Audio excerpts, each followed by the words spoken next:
नमस्कार साथियों, स्वागत है आप सभी का एक बार फिर से आपके अपने चैनल वेदांत लर्निंग पॉइंट पे। आज आप सभी के लिए डीएलएड सेकेंड ईयर के चौथे प्रश्न पत्र शालेय संस्कृति नेतृत्व एवं शिक्षक विकास की इकाई 1 से कुछ महत्वपूर्ण प्रश्न आप सभी के लिए लेके आई हूँ। प्रश्न बहुत ही ज़्यादा इंपॉर्टेंट है, परीक्षा में आ सकते हैं। यदि चैनल पर नए हैं तो सब्सक्राइब कर लीजिए और लाइक ज़रूर करिएगा। आइए शुरू करते हैं। विद्यालय एक सामाजिक संगठन है, अपने विचार व्यक्त कीजिए। विद्यालय समाज की आवश्यकता पूर्ति के लिए स्थापित किए जाते हैं, बल्कि ऐसा कहें कि समाज अपनी आवश्यकता की पूर्ति के लिए विद्यालय को निर्मित करता है।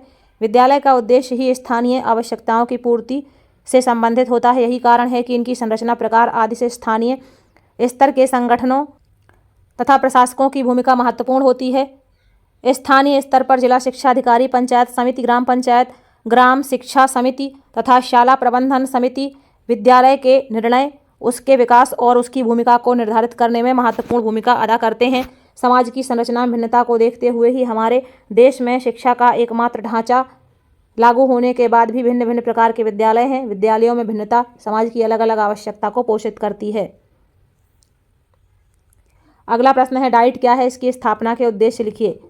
कार्य योजना कार्यक्रम के सलाह पर प्रत्येक जिले में एक ऐसी शैक्षणिक संस्थान की स्थापना की गई जो शिक्षक शिक्षा का कार्य करे। इस संस्थान को जिला शिक्षा एवं प्रशिक्षण संस्थान कहते हैं। इन संस्थानों में प्राचार्य अपने अध्यापक सहायकों के सहयोग से प्राथमिक और माध्यमिक शालाओं के शिक्षकों को सेवा पूर्व और सेवाकालीन प्रशिक्षण प्रदान करते हैं।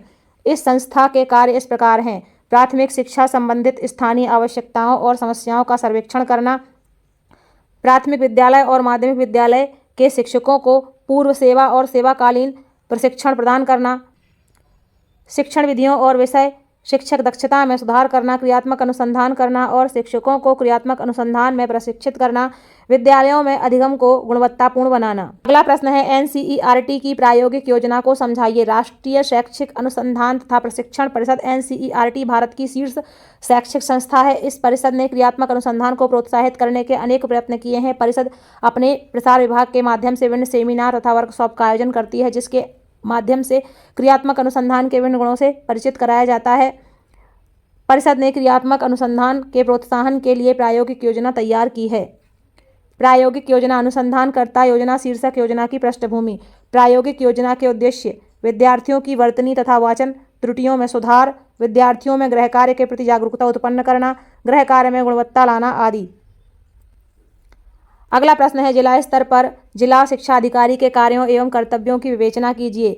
जिला स्तर: प्रत्येक जिले में एक जिला शिक्षा अधिकारी होता है। वह जिले में माध्यमिक स्तर तक की शिक्षा के पूर्ण प्रशासनिक नियंत्रण तथा पर्यवेक्षण के लिए उत्तरदायी है। वह संभागीय शिक्षा अधीक्षक के नियंत्रण के अधीन कार्य करता है। उसकी सहायता के लिए जिला शाखा निरीक्षक होते हैं। जिला शिक्षा अधिकारी के कार्य एवं कर्तव्य: जिला शिक्षा अधिकारी के मुख्य कर्तव्य निम्नानुसार होंगे: उच्चतर माध्यमिक शालाओं और प्रशिक्षण संस्थाओं से संबद्ध अभ्यास शालाओं के पूर्व माध्यमिक स्तर तक के विभागों को छोड़कर अपने जिले की पूर्व माध्यमिक स्तर तक की सभी शासकीय शिक्षा संस्थानों पर सीधा प्रशासनिक नियंत्रण रखना, शाला के अध्यापन, प्रबंध और अन्य कार्यों में मार्गदर्शन करने और यह सुनिश्चित करने की दृष्टि से कि विनियमों, पाठ्यक्रमों तथा मान्यता चालू रखने और सहायक अनुदान भुगतान के लिए आवश्यक शर्तों का पालन किया जा रहा है या नहीं। जिले की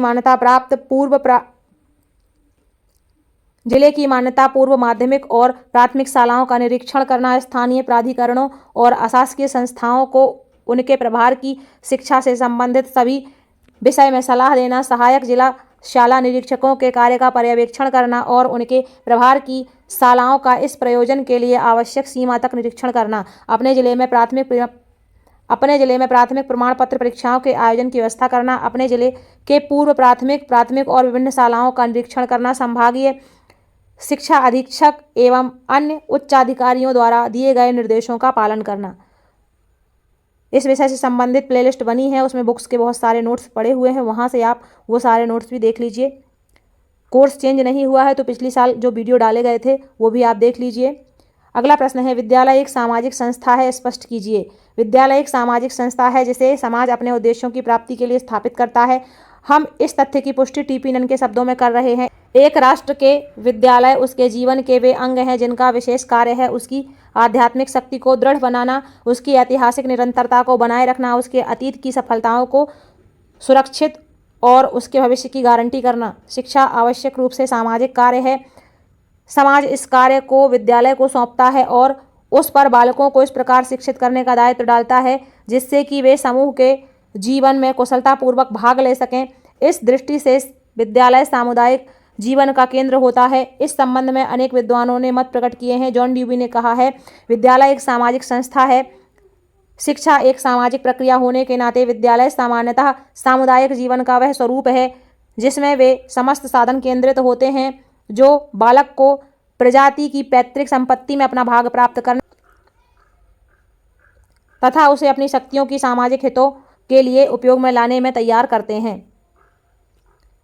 टी बालकृष्ण जोशी के अनुसार विद्यालय गतिशील सामुदायिक केंद्र है जो चारों ओर जीवन और शक्ति का संचार करता है। अतः हम कह सकते हैं कि विद्यालय एक सामाजिक संस्था है। विद्यालय की परिभाषा पूछी जाए इस तरह से तो ये परिभाषाएं लिखी जा सकती हैं।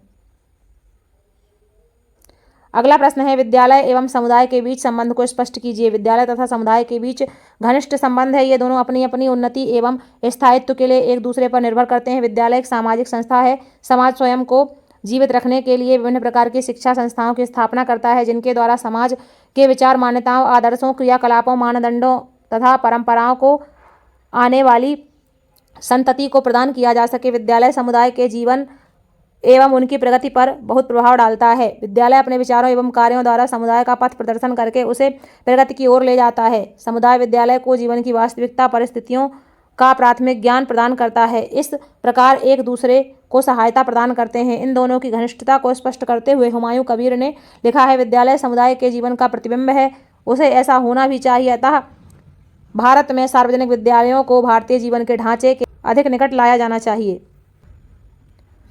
अगला प्रश्न है, शालेय संस्कृति के सर्वोत्तम स्वरूप की 4 विशेषताएं लिखिए। सर्वांगीण विकास में सहायक, सामाजिक कौशलों के विकास में सहायक, जीवन कौशलों के विकास में सहायक, समायोजन क्षमता के विकास में सहायक, शिक्षण अधिगम प्रक्रिया में सहायक, सामाजिक सांस्कृतिक गुण का संरक्षण। संगठन क्या है, यह कितने प्रकार का होता है? जॉन वाल्टर के अनुसार संगठन में कार्य करने वाले सभी व्यक्ति आम उद्देश्य की प्राप्ति के लिए कार्य करते हैं। ग्रेग के अनुसार संगठन का अभिप्राय समान लक्ष्य की पूर्ति हेतु सुसंगठित व्यक्तियों के समूह की समन्वित क्रियाएं। संगठन के प्रकार 2 प्रकार का होता है, औपचारिक तथा अनौपचारिक। औपचारिक संगठन के लिए उद्देश्य आवश्यक है तथा विविध स्तरों का निर्माण भी आवश्यक है। जैसे जैसे संगठन बड़ा होता है इसके समन्वय एवं संचालन की समस्याएं जटिल होती जाती हैं। अनौपचारिक संगठन परस्पर संबंधों पर आधारित होता है तथा समय समय पर मिलते रहने से यह सुदृढ़ होता है। यह सहयोग, सामूहिक आदान प्रदान, सामाजिक संकेत, परंपराएं और व्यवहार पर आधारित है। अगला प्रश्न है, नेतृत्व कितने प्रकार का होता है, प्रत्येक की विशेषताएं बताइए।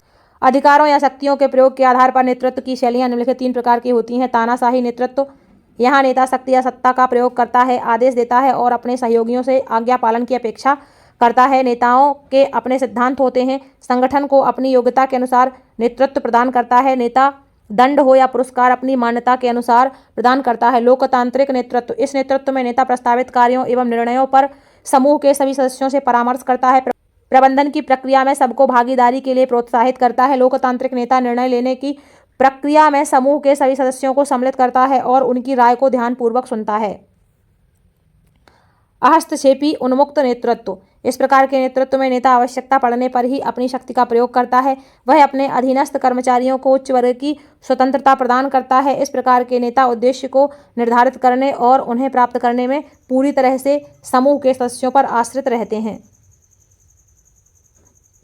अगला प्रश्न है, विद्यालय का वार्षिकोत्सव का अर्थ लिखिए। विद्यालय का वार्षिकोत्सव का अर्थ है एक साल के अंत में होने वाला उत्सव। प्रत्येक विद्यालय का वार्षिक उत्सव होता है। इस अवसर पर विशेष समारोह किए जाते हैं और इस समारोह में विद्यालय के सभी सदस्य सामान्य या प्रमुख रूप से भाग लिया करते हैं। इसीलिए इस उत्सव का विशेष महत्व होता है।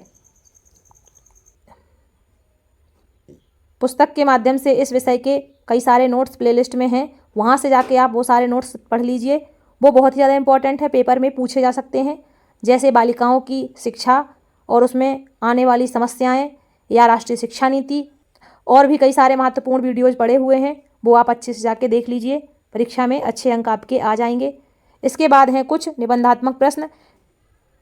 पहला प्रश्न है, विद्यालय प्रशासन एवं प्रबंधन के अनिवार्य तत्व कौन कौन से हैं, संक्षेप में बताइए।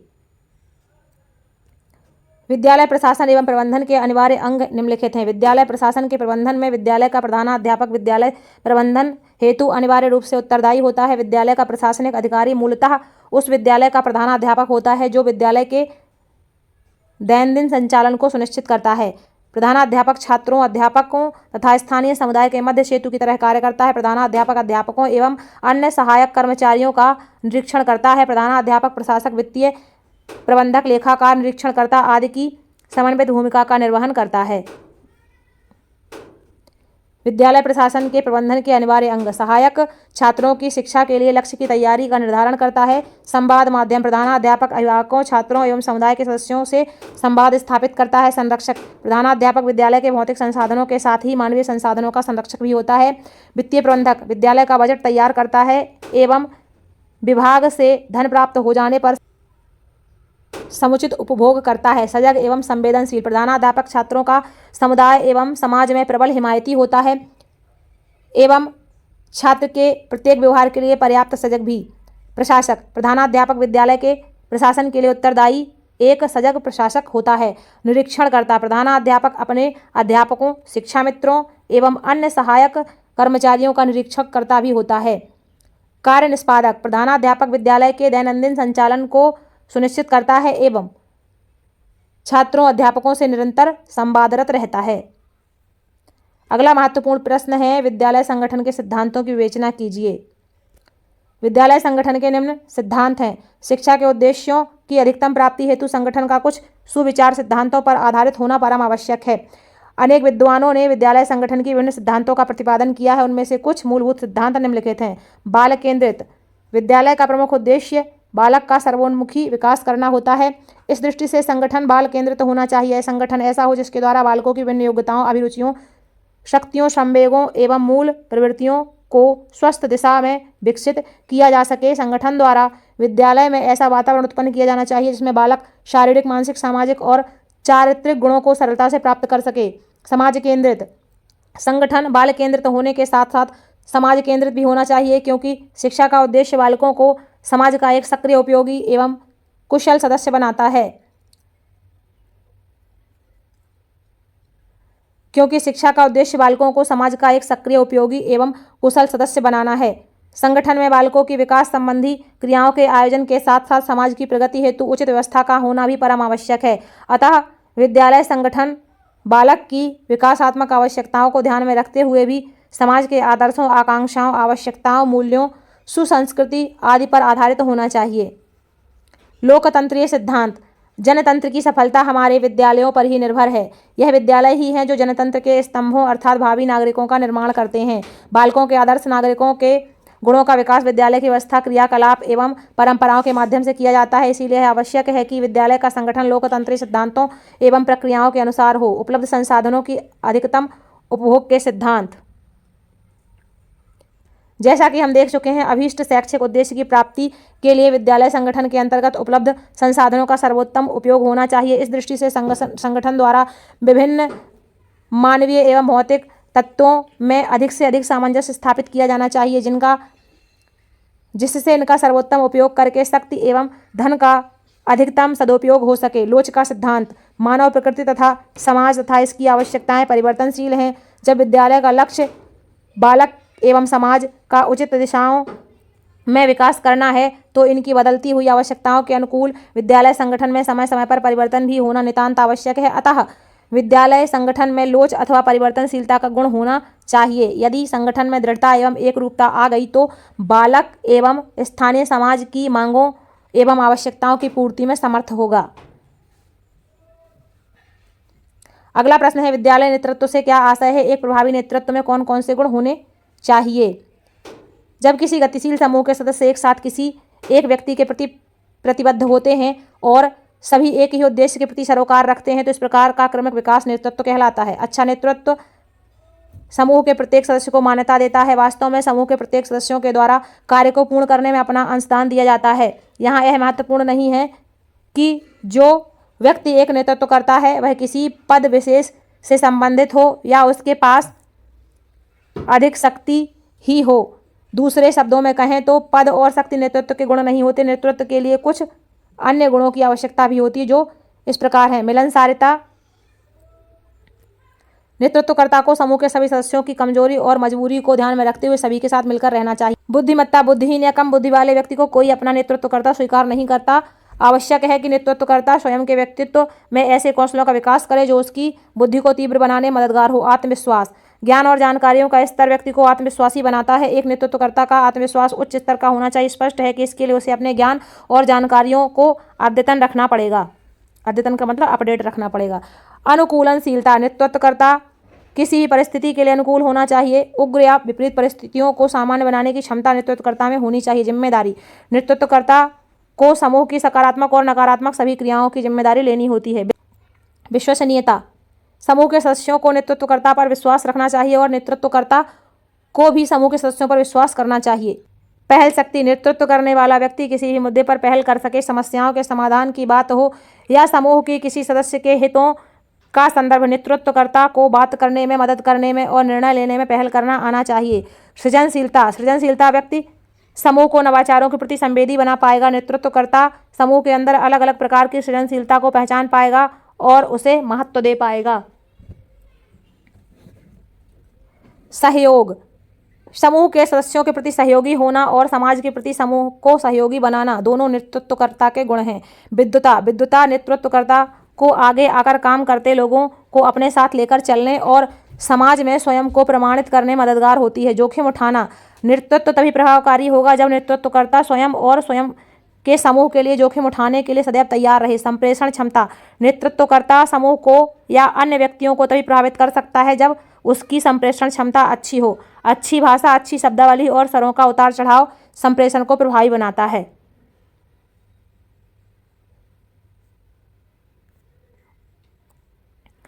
अगला और अंतिम महत्वपूर्ण प्रश्न है कि प्रबंधन क्या है। प्रबंधन का अर्थ एवं परिभाषाएं लिखिए।